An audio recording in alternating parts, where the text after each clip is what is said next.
আজকে আমরা জানব বায়োডাইভার্সিটি সম্পর্কে। বায়োডাইভার্সিটি যে শব্দটি আছে প্রথম ব্যবহার করেছিলেন ওয়াল্টার জি রোজেন, আর আমরা বৈচিত্র্যে জীববৈচিত্র্যের জনক হিসাবে ধরে রাখি এডওয়ার্ড উইলসনকে। এই বায়োডাইভার্সিটি সাধারণত তিন প্রকারের। একটা হচ্ছে জন্মগত বা জিনগত, দ্বিতীয় প্রজাতিগত বৈচিত্র্য, আর তৃতীয় নম্বর বাস্তুতান্ত্রিক বৈচিত্র্য। প্রথমে আমরা জানব জন্মগত বা জিনগত সম্পর্কে। কোনো জীব প্রজাতির মধ্যে জিনগত বা এরকম যদি বিভিন্নতা থাকে তখন তাকে আমরা জিনগত বৈচিত্র্য বলে থাকি। আর জিন হলো আমরা জানি যে বংশগতির ধারক বা বাহক। নেক্সট আমরা জানব প্রজাতিগত বৈচিত্র্য। কোনো অঞ্চলে উদ্ভিদ প্রাণী প্রজাতির সমাহারকে প্রজাতিগত বৈচিত্র্য বলা হয়ে থাকে। অ্যান্ড থার্ড ওয়ান বাস্তুতান্ত্রিক বৈচিত্র্য। কোনো অঞ্চলে বাস্তুতন্ত্রের সমস্ত জীব ও অজীব উপাদানের মধ্যে বিপুল যে একটা বৈচিত্র্য দেখা যায় তখন তাকে বলা হয় বাস্তুতান্ত্রিক বৈচিত্র্য। এবং এই যে মেগা ডাইভার্সিটি একটা শব্দ আছে, এই শব্দটি প্রথম স্মিথসোনিয়ান জীব বৈচিত্র্যের একটা সম্মেলন হয়েছিল 1988 সালে। সেখানে এই প্রথম এই মেগা ডাইভার্সিটি ওয়ার্ডটা ইউজ করা হয়েছিল। অ্যান্ড পৃথিবীতে মোট 12টি মেগা বায়োডাইভার্সিটি দেশ আছে। এরপর আমরা জানব বায়োডাইভার্সিটি হটস্পট সম্পর্কে। বায়োডাইভার্সিটি হটস্পট কথাটি প্রথম ব্যবহার করেছিলেন নরম্যান মায়োর। কত সালে? 1988 সালে।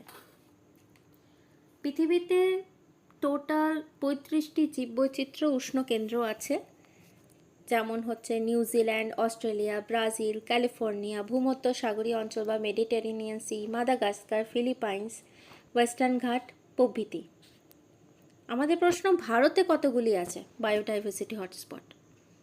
তো আমাদের ভারতবর্ষে মোট 4টি বায়োডাইভার্সিটি হটস্পট আছে। তাদের মধ্যে হলো সুন্দারল্যান্ড, ওয়েস্টার্ন ঘাট, ইন্দো বার্মা রিজিয়ন এবং চতুর্থ হিমালয়া। এরপর আমরা জানব IUCN সম্পর্কে। IUCN এর ফুল ফর্ম হলো international union for conservation of nature and natural resources. এই সংস্থাটাতে যে বিভিন্ন রকম যে বিলুপ্ত প্রজাতি আছে সেই একটা তালিকা প্রকাশ করা হয়ে থাকে। এখানে আমরা জানবো রেড ডেটা বুক সম্পর্কে, গ্রিন ডেটা বুক সম্পর্কে এবং ব্ল্যাক ডেটা বুক সম্পর্কে।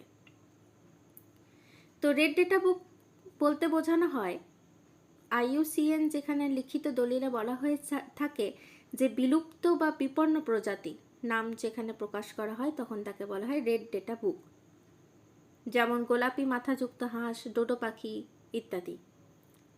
গ্রিন ডেটা বুক যে তালিকায় বিপদ থেকে মুক্ত জীব প্রজাতির তালিকা দেওয়া থাকে তখন তাকে বলা হয় গ্রিন ডেটা বুক।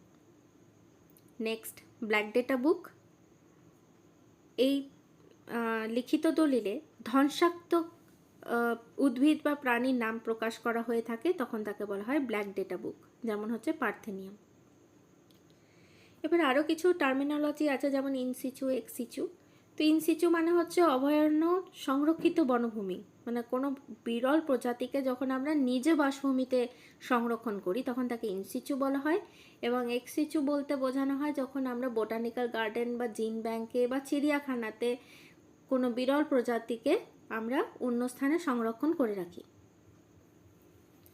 আর যখন আমরা অতি শীতল পরিবেশে জিনের সংরক্ষণ করে থাকি তখন তাকে বলা হয় ইনভিট সংরক্ষণ।